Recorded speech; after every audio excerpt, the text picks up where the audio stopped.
What is up, everybody? Welcome back to Mograph. As always, my name is Matt, and in today's video, we're actually going to do something really cool. I put together a script called the Effortless Accents Script for After Effects, and it is my way of saying thank you for checking out the channel over the year that it's been around, liking videos, leaving comments, whatever you've done. I really do appreciate it, and I'm having a ton of fun with it, and that's why I keep making videos. If you guys weren't so awesome, probably wouldn't post videos. But anyway, if you go to mountmograph.com/freebies, down at the bottom here you have the Effortless Accent Script, and you can click this little link to download it. Right here is a tiny little example of what's possible with this script, and it should be pretty cool. So wherever you downloaded it, just undo that zip file, and you'll have an Effortless Accents JSX bin, which you dropped into your Script UI folder just like any other script. And then once you're in After Effects, you can dock the panel anywhere. So I've docked it right here. So anyway, let's go ahead, create a new composition, and I'll show you what this script does. So I've created a square composition, which is no good. So let me make this 1920 by 1080, just so it looks a little bit better. So anyway, once you've docked your Effortless Accents script, you can click this little question mark, which just gives you some little information, some links that I would say are helpful, but might not be, and you can ignore them. But the cool thing with this is I really wanted to do something that would make it so people can see what you do, see and then get inspired and get new ideas. So if you have a Twitter, you can tag this, any video you put up, share it on Twitter with the tag Effortless Accents, and that way other people can search it and get inspired. So that'd be really awesome. And that's about it. So that's that window. Feel free to look over that, do whatever you want with it. And then this button right here is the Effortless Accents thing.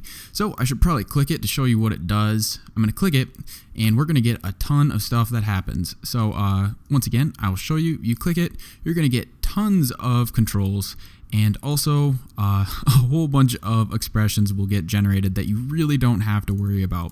So anyway, we now have this little symbol here. Now what does this do? Well, this is the Effortless Accents. So I'm going to go over what the controls do, and then hopefully you guys can have a ton of fun with it. So I'll try to keep this video short and brief. Anyway, your first little control here is the global position. So it's an easy way just to move the thing, or you can drag it around however you want. And if you click reset, it'll reset to the middle of your composition. So that's kind of nice if you're just trying to attach it to stuff or objects or whatever you want. So I'll reset that. Number of copies, pretty self-explanatory here. And this is going to be making copies of this accent. So that's pretty cool. And if you set it down past 0 into the negatives, it's going to snap to 0, and the number's actually still going to be really in the negatives. So just click reset. That'll reset it to 0, and you can drag it back up to whatever you want. So there we go, we got 13.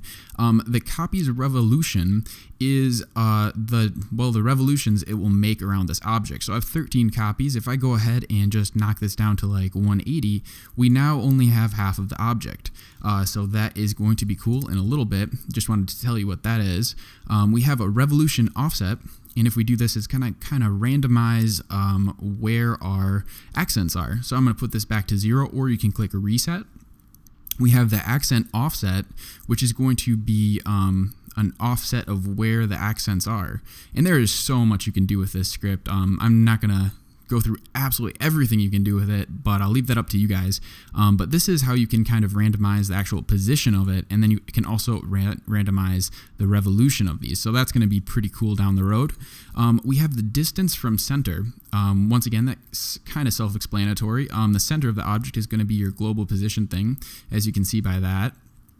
We'll reset that, and then your distance from center, you can get this little accent. So that's kind of cool, and that is going to be part of the effect, and that's actually why I started making it. I was like, that would be nice to have a little automated way to do this. So this is going to be probably one of your mainly used controls, but you'll probably use all of them all the time, I hope.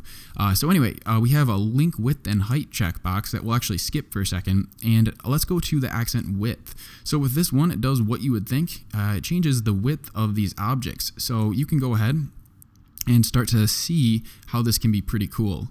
Just like that, you can get some cool objects. And then also we'll play around with the height for a second and get stuff like this. So as you can see, just like that, it's pretty powerful for what it is. And you can, once again, same thing, reset it to 0. If you drag it past into the negatives, it'll snap to 0, supposedly. It actually did not there. But so that's that. Let's see here. Turn this back up a little bit. So we now have the link width and height, which does what you would think. If you click it, it'll actually link all the properties to the width slider. So then when you change this, you'll be able to get nice proportional changes like that. So that is one of those things.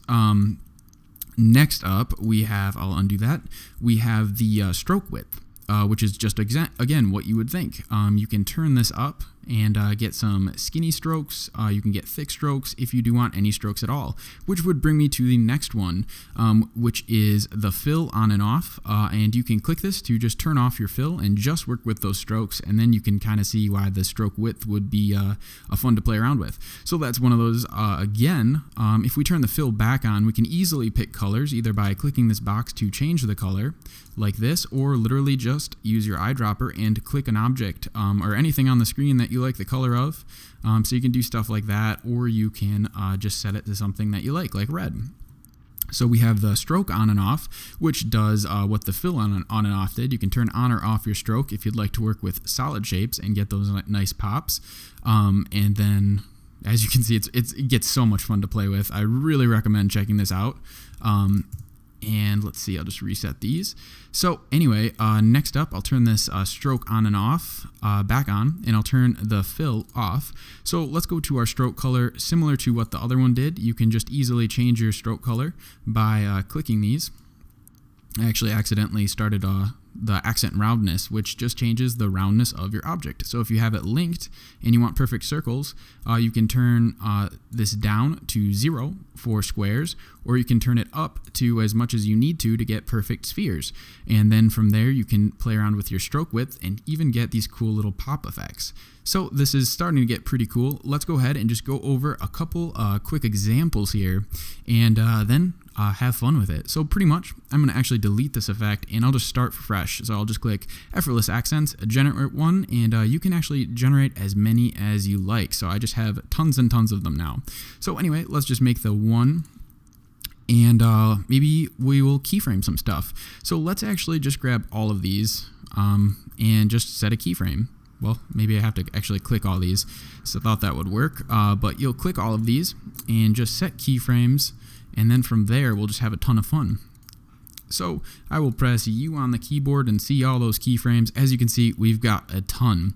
So let's first start by maybe switching the color over time of our stroke color. So over time, I will switch it to red, and then you can see the gradient changes. So now when I slide back, we're actually going to get a nice little change between that. So I guess I may as well also set the fill color to change. We'll change this to yellow, I guess. And once again, we get the gradient. So now over time, we have it changing. Let's go ahead and make our distance bigger. So we'll just go over to our distance from center, turn this up to here, maybe go back in time and set this down in the middle. So we now have a little pop. That is pretty cool. I'll actually make this a little bit closer. That's going to be boring. Then set my work area. So we already have a little pop, and this is like those super basic accents you see. So we can easily take this to the next level.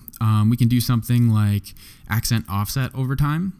So we're actually going to get, some of them will change more distance over time. So that's kind of cool. I guess we'll also set a keyframe for revolution offset, so they actually spin a little bit too.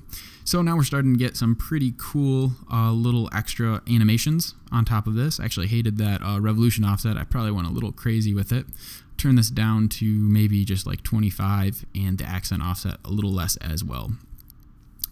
So anyway, you can just keep on playing with all this stuff and get tons of things. If we would like to, what you can do is turn this up over time and start to get some craziness like this. So it now is going to pop and do all kinds of crazy stuff. If we want, we can actually turn our stroke color or our fill color off, and then really you can get these really fun geometric patterns if you turn up your copies. you can start to get just absolute craziness that is really, really fun. So as you can see, this is just a super basic example of what you can do. And then from there, you can go ahead and create like a black background and maybe grab like a glow effect or something and throw this guy on your effortless accents. And we already have something pretty dang cool. So that is a super basic overview of it. You can do so much more with this script, and I hope you guys have fun with it. Thank you so much for being a part of Mount Mograph. You are literally the only reason I keep uploading videos, because you guys are so awesome.